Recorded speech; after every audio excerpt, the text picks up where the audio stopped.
बिस्मिल्लाहिर्रहमानिर्रहीम बिस्मिल्लाहिर्रहमानिर्रहीम।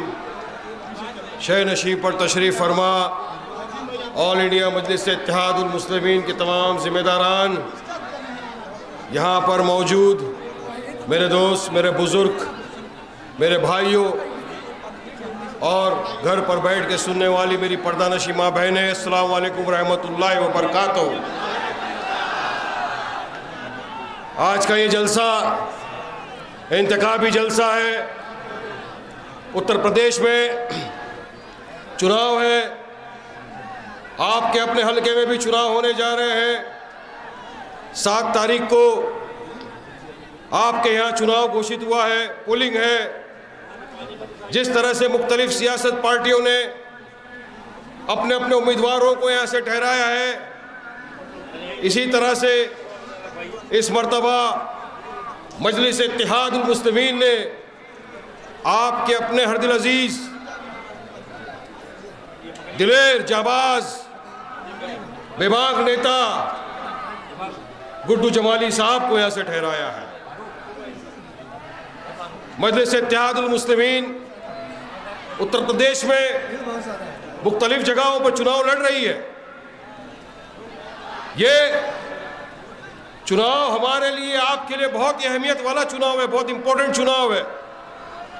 2022 का चुनाव एक ऐसा चुनाव है जो इंशाअल्लाह ताला उत्तर प्रदेश में एक इनकलाब लाएगा और हमको हमारे बराबरी का हिस्सा मिलेगा उत्तर प्रदेश की सियासत के अंदर। 70 वर्षों से आप तमाम ने वोट दिए, अपने मुख्तलिफ सियासत पार्टियों को अपना वोटों से नवाजा, इक़्तिदार की कुर्सियों पर बिठाया, आपके वोट लेकर मुख्यमंत्री बन गए, उप मुख्यमंत्री बन गए, लीडर बन गए। मगर मैं आज भी उत्तर प्रदेश की आवाम से पूछना चाहता हूं कि क्या आपका कोई पॉलिटिकल एम्पावरमेंट हुआ? क्या आपके बच्चों को उनका अधिकार मिला? क्या आपको कोई अपना अधिकार मिला? नहीं मिला, क्योंकि ये लोगों ने कभी हमको आगे बढ़ने ही नहीं दिया। हम जब उत्तर प्रदेश के अवाम के सामने जाते हैं, सवाल करते हैं कि बताइए मेरे भाइयों, दोस्तों, बुजुर्गों, उत्तर प्रदेश में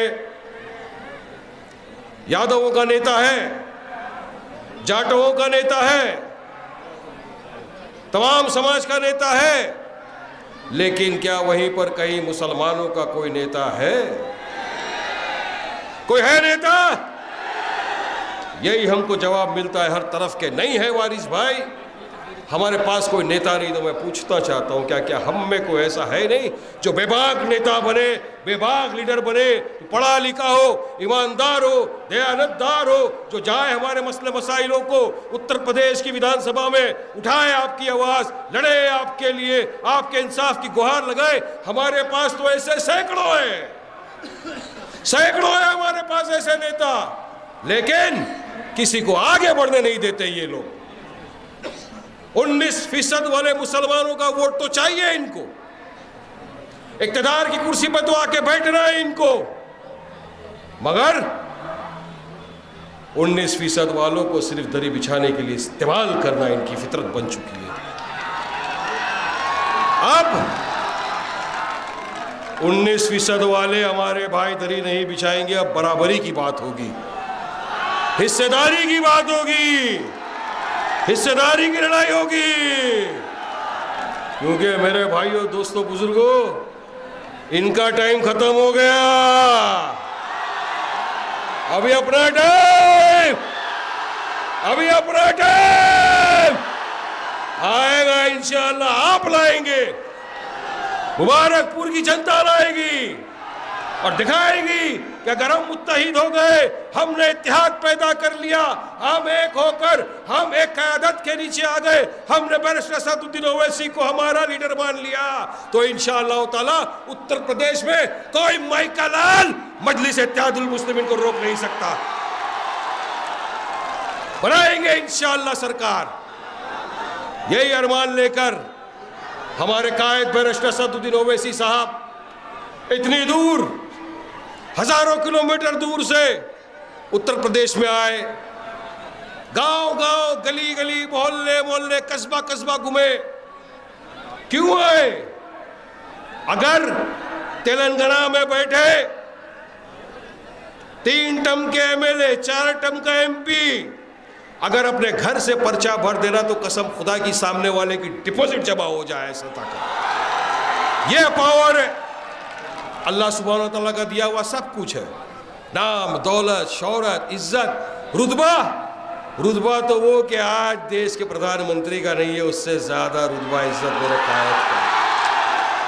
ये रुतबा, ये इज्जत मेरे कायद की है। मगर फिर भी इतनी दूर आपके लिए आए क्योंकि हम भी चाहते हैं कि आपका विकास हो।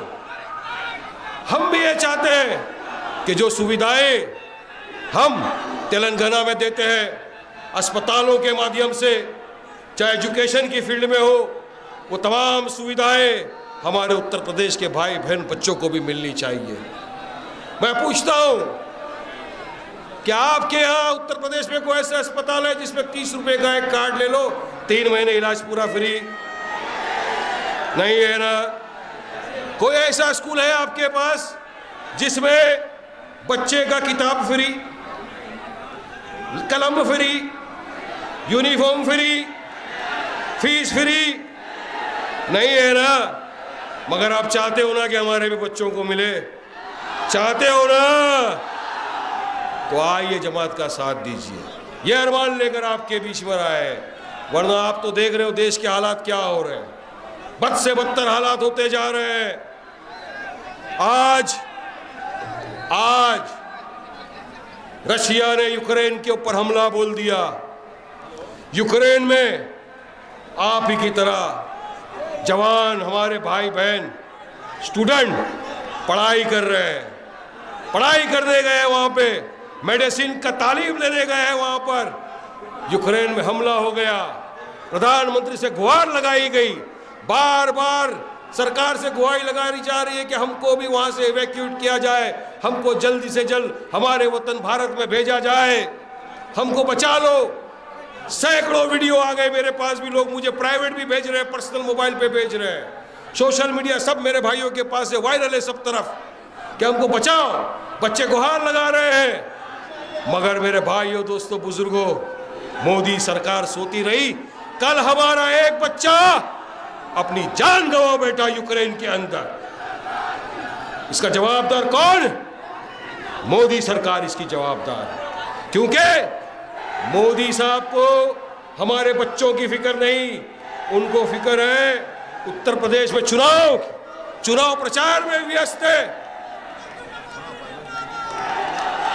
राजा व्यस्त है प्रचार में, प्रजा बिचारी त्रस्त। ये हाल कर दिया इन लोगों ने उत्तर प्रदेश का, पूरे देश का। तो ऐसी सरकार को उठा के फेंकना हमारा सबसे बड़ी प्राथमिकता है। हम चाहते हैं, पहले बार से हमने कहा था कि हम उत्तर प्रदेश में जा रहे हैं तो हमारा मंशूबा, हमारी मान्यता ये है कि हमको भाजपा को हराना है और योगी बाबा को मुख्यमंत्री बनने से रोकना है। रोकना है ना। 10 तारीख को वापिस योगी बाबा को मठ भेजना है ना, गोरखपुर भेजना है ना, तो मजलिस को जिताना पड़ेगा, मेहनत करना पड़ेगा, ताकत के साथ उतरना पड़ेगा। हाँ, ऐसा जोश जज्बा के अंदर रहो। ये जोश की ताकत है, जोश है ये हमारा।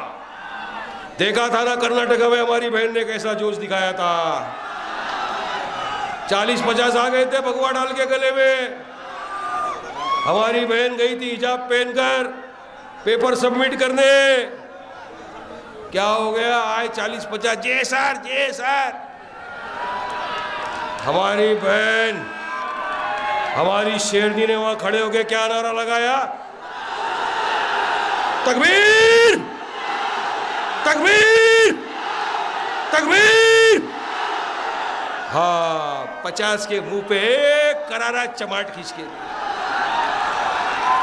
ये ताकत होती है जब एक हम होते हैं, क्योंकि हम संविधान के दायरे में रहकर अपनी बात करते हैं। संविधान ने जो आपको मुझे अधिकार दिया है, उस संविधान का पालन करते हैं। वो संविधान जो हमको डॉक्टर बाबा साहेब अम्बेडकर ने दिया है, जिसकी भाजपा वाले रोज धज्जियां उड़ाते हैं, हम उस संविधान को बचाने की कोशिश करते हैं।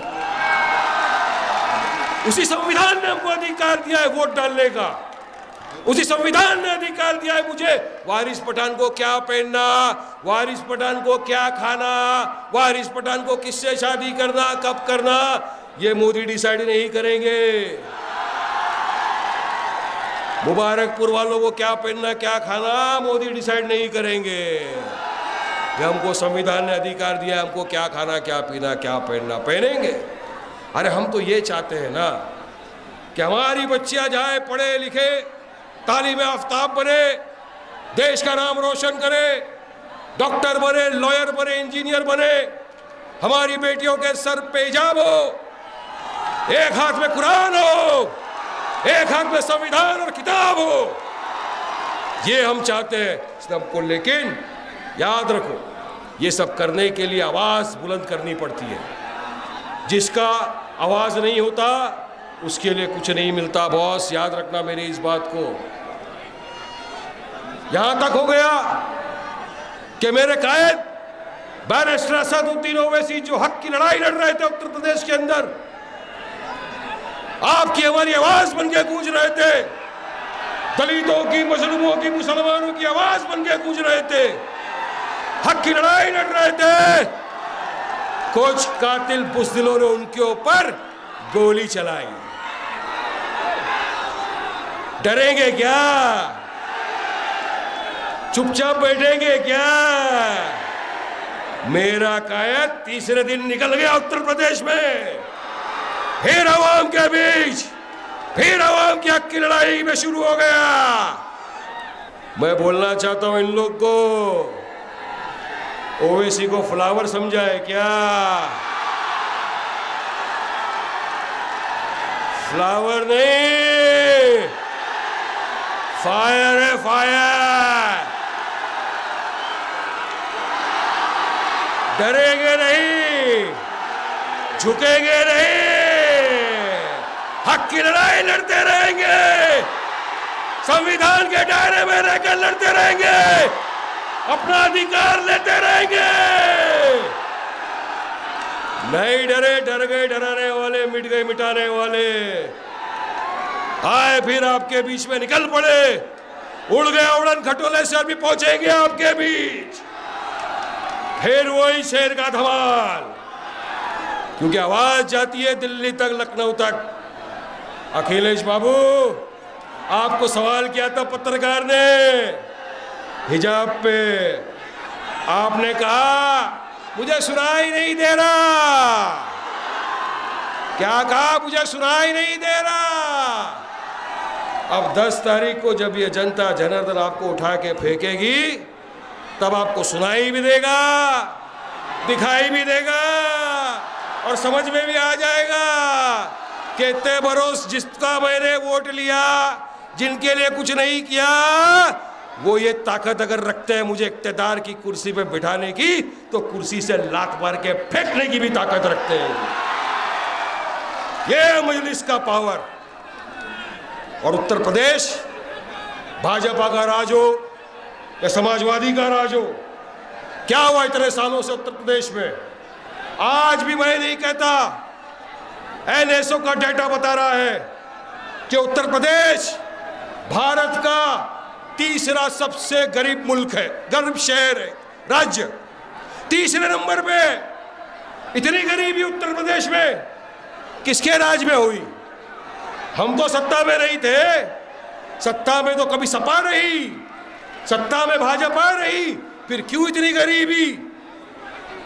मोदी ने कहा 70 लाख युवाओं को रोजगार देंगे, मगर मिस्टर मोदी, वारिस पठान आपसे सवाल करता है, मेरे सवाल का जवाब दो।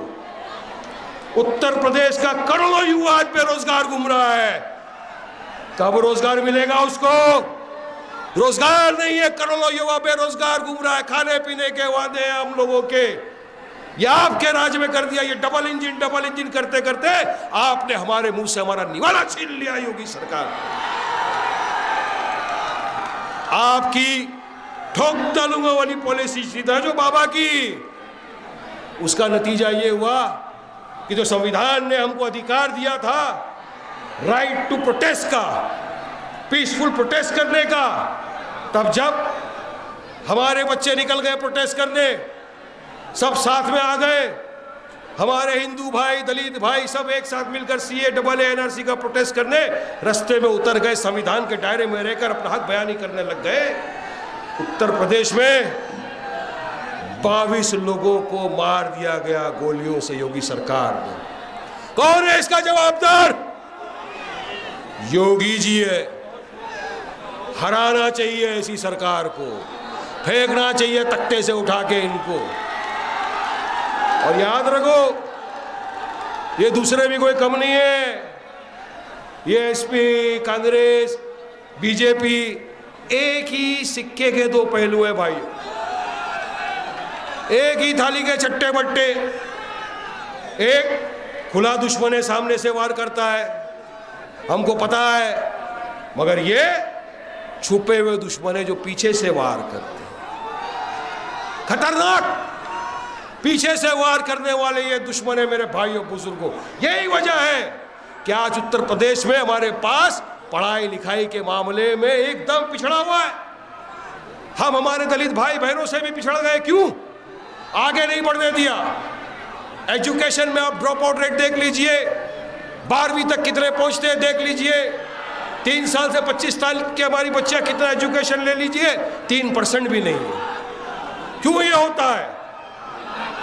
मोदी बोलते हैं बेटी बचाओ बेटी पढ़ाओ। अरे कैसा बेटी पढ़ेगी जब आप पढ़ने ही नहीं देंगे? आप हमसे पढ़ाई छीन लेंगे तो कैसा हमारी बेटी पढ़ेगी? मगर आवाज बुलंद करने वाला कोई नहीं। अखिलेश बाबू के तो मुंह में दही जमा हुआ है, दही। साइकिल को तो ऐसा पंक्चर करना ना बेटा, ऐसा पंक्चर करना, हवा मार मार के थक जाए तो भी टायर नहीं बनना चाहिए।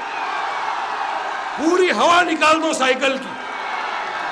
वो साइकिल साइकिल साइकिल चल रहा है, हवा पंक्चर करके एकदम फिनिश कर। धोखा किया हमारे साथ अखिलेश बाबू, धोखा किया।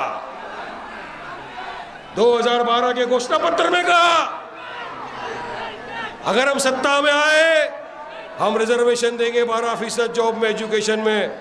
कुछ नहीं दिया, हमको दिया ठेंगा अखिलेश बाबू ने। अब यही ठेंगे से मुबारकपुर की जनता 7 तारीख को पतंग के निशान पे इतने बटन दबाएगी, इतने बटन दबाएगी, साइकिल हमेशा के लिए पंचर हो जाएगा और पूरे आसमान में सिर्फ और सिर्फ मजलिस इत्तेहादुल मुस्लिमीन की पतंग उड़ती हुई दिखाई देगी। अगर हमको हमारी आवाज बुलंद करना है, हमको हमारा अधिकार और हक चाहिए, तो आपके अपने हर दिल अजीज गुड्डू जमाली साहब एक गद्दावर नेता है, एक समझदार नेता है, एक मैच्योर इंसान है। उनको पता है कि यहाँ की आवाम की क्या तकलीफ है, क्या चीज़ की ज़रूरत है। वो जब असेंबली में जाएंगे तो मुझे यकीन है इंशाअल्लाह ताला कि असेंबली में खामोश मुंह में दही जमा कर नहीं बैठेंगे, हक की लड़ाई लड़ेंगे, इनकी आंखों में आंखें डाल के बात करेंगे और अपना अधिकार लेके रहेंगे इंशाअल्लाह। मगर आपको आना पड़ेगा साथ में, आपका फराइज है, आपका फर्ज बनता है। वरना इतने साल हम बिखरे रहे, एक छत के नीचे नहीं आए, दुनिया हमारा फायदा उठाती रही और हम बैठे रहे यही सोच के कि कल अच्छे दिन आएंगे। नहीं मेरे भाइयों दोस्तों बुजुर्गों, अगर आप चाहते हो कि आपके बच्चे का मुस्तकबिल संवरे, आप चाहते हो कि आपके बच्चे को भी अच्छी तालीम मिले, वो भी पढ़ लिख के एक बड़ा अच्छा इंसान बने, अच्छे इदारे में उसको जॉब मिले, अच्छी जगह काम करे, तो आपको चाहिए कि मजलिस इत्तेहादुल मुस्लिमीन को आप सपोर्ट करें। हमने उत्तर प्रदेश में भागीदारी परिवर्तन मोर्चा के साथ गठबंधन किया, जिसके कन्वेयर हमारे बाबू सिंह कुशवाहा साहब है। हमारे साथ और मुख्तलिफ पार्टियां जुड़ी है। मकसद एक ही है कि जो हमारा पिछड़ा हुआ समाज, जो हमारे दलित भाई बहन है, जो मुसलमान भाई बहन हमारे हैं, जिनके साथ इतने सालों से अत्याचार हुआ, जिनका इतने सालों से अधिकार मारा गया, उनको भी उसका हक मिले, उनको उनका अधिकार मिले। यही लेकर बहुजन परिवर्तन समाज बनाया आपके बीच, ये बनाया हमने इसलिए। तो जहाँ जहाँ भी उनके प्रत्याशी हैं वहाँ वहाँ हम वोट डालते हैं, जहाँ जहाँ हमारे पतंग वाले हैं वहाँ वो सपोर्ट करते हैं। तो जब 5 उंगली मिलती है तो एक पंजा बनता है, मुक्का, ये मुक्का। और जब ये मुक्का पड़ता है ना तो सियासतदारों के अच्छे अच्छों की हालत खराब हो गई। संविधान में अधिकार है कि अगर आप सरकार की किसी नीति के साथ राजी नहीं हो तो आपको अधिकार है प्रोटेस्ट करने का, आपको अधिकार है अपने हक की लड़ाई लड़ने का। इसी तरह हमारे किसान भाई भी लखीमपुर में प्रोटेस्ट कर रहे थे सरकार के काले कानून के खिलाफ, आवाज बुलंद कर रहे थे, पीसफुली बैठे थे। तो मोदी सरकार का ही मिनिस्टर MOS होम में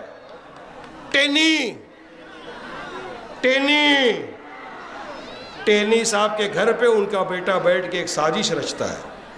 साजिश के तहत, कॉन्स्पिरेसी के तहत थार गाड़ी का अरेंज किया जाता है और वो गाड़ी लेकर जाता है और हमारे 4 बेकसूर किसान भाइयों को कुचल के मार देता है, बेल पे आ जाता है बाहर। वहीं पर हमारे इतने सारे लोग जो आज जेलों के अंदर है उनका कोई पुरसाने हाल नहीं है। वो तो आ गया बेल पे, मगर उसका फादर, उसका पिता जिसके घर पे ये साजिश रची गई, वो आज भी मोदी सरकार के साथ सत्ता में बैठकर मलाई खा रहा है। यानी इनके जो दिल है नरम नहीं रहे, सख्त दिल हो गए। हम कुछ भी करेंगे तुमको बर्दाश्त करना होगा। मगर हमारे साथ क्या हो रहा है? अरे हम तो आप ही करते हैं तो हो जाते हैं बदनाम, वो कत्ल भी करते हैं तो चर्चा नहीं होता। ये हाल करके रख दिया इन्होंने पूरे देश के अंदर मेरे भाइयों, दोस्तों, बुजुर्ग। और उत्तर प्रदेश की बात बताऊं मैं, कोरोना का सेकंड काल आया, गुड्डू जमाली साहब ने अपने जाती पैसों से काफी लोगों की मदद की है। या कि अवाम ने मुझे बताया है बहुत काम किया गुड्डू जमाली साहब ने, अपने जाती पैसों से जाकर लोगों की मदद की है। मगर उत्तर प्रदेश में ही योगी सरकार थी, भाजपा की सरकार थी, हमने देखा गंगा के घाट के ऊपर हमारे हिंदू भाई बहनों के शव तैर रहे थे। शमशान में लकड़ियां नहीं मिलने की वजह से उनको जलाया नहीं गया, गंगा के घाट पे उनकी लाशें तैर रही थी, जिसको कुत्ते नोच के खा रहे थे मेरे भाइयों। किसकी वजह से हुआ? योगी सरकार की वजह से।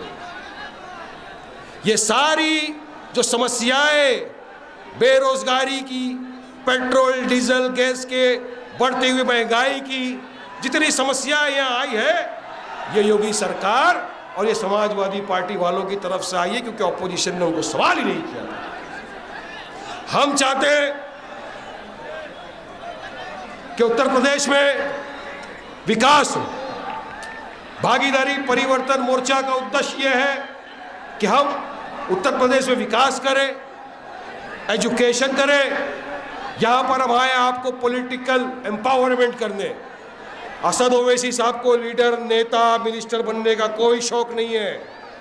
वो आए हैं आप ही के अंदर से, आप ही के अपने को किसी को लीडर बनाने, जो आपकी आवाज विधानसभा में जाके बुलंद करे, आपकी हक की लड़ाई लड़े, आपको इंसाफ दिलाए जाकर विधानसभा में। ये मंशा हम लेकर आए, वरना ऐसा ही रहेगा, बहुत जिंदगी भर चलता रहेगा। हम दूसरे को ब्लेम करते रहेंगे।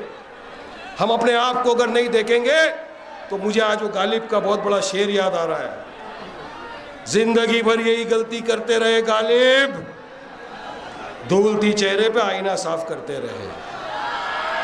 अगर हम अब भी एक प्लेटफॉर्म पे नहीं आए तो यकीन मानिए मेरे दोस्तों, बुजुर्गों, साथियों, आने वाले वक्त में हमारे बच्चे हमसे सवाल करेंगे, अब्बा एक जमात आई थी हैदराबाद से, आपके सामने गुहार लगा रहे थे, चिल्ला रहे थे, अपने हक की बात कर रहे थे, हमारे को साथ देने के लिए निमंत्रण दिया, आइए साथ में हम आपका विकास करेंगे।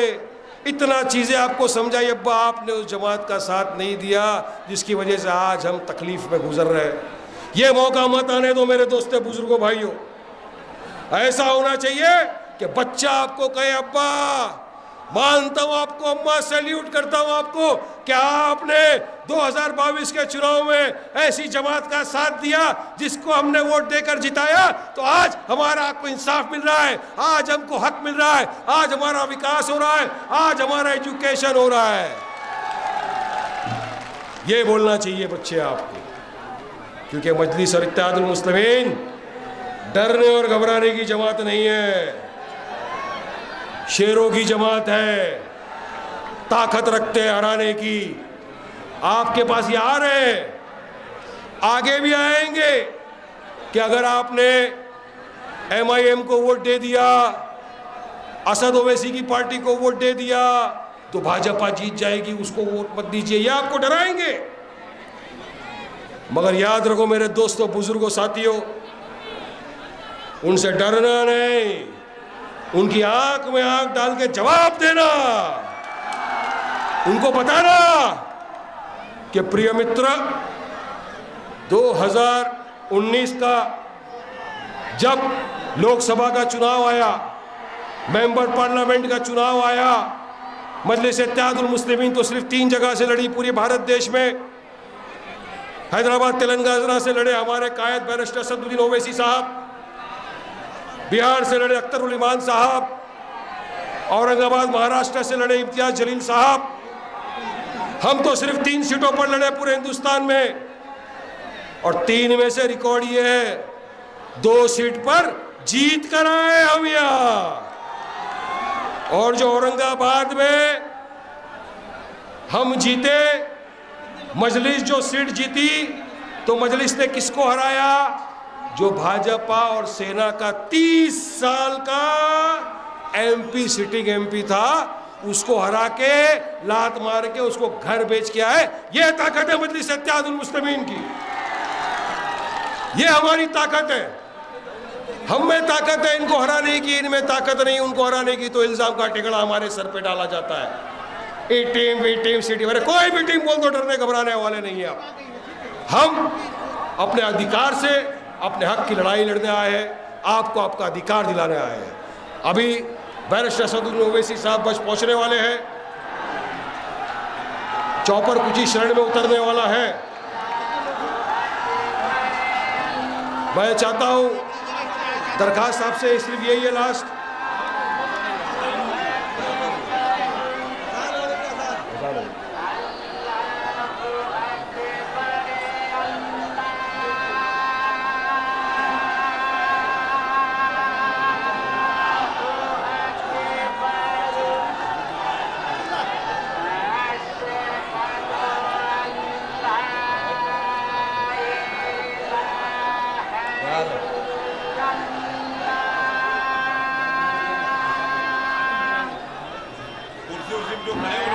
अरे बच्चों अजान हो रही है, बराए मेहरबानी शोर कम करो, अजान हो रही है, अजान हो रही है बेटा, अजान का तो एहतराम करो, अजान हो रही बेटा।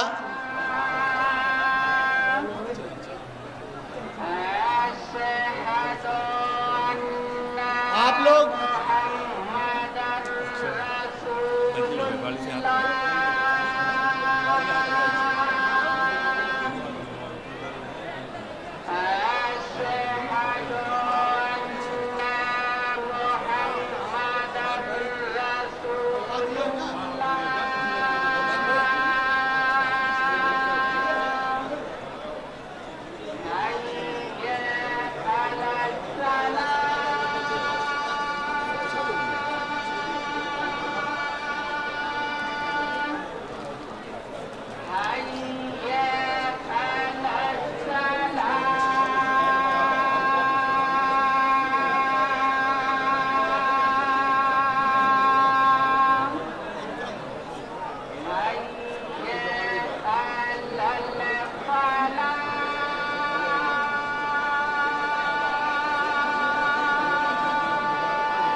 ख़त्म हो गई। मैं वारिस पठान साहब से दरख्वास्त करूंगा कि अपने बयान को जारी रखें।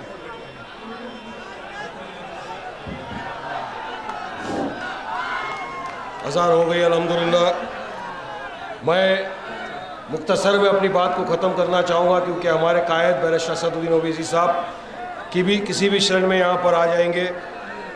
7 तारीख को आपने पास चुनाव है मुबारकपुर में।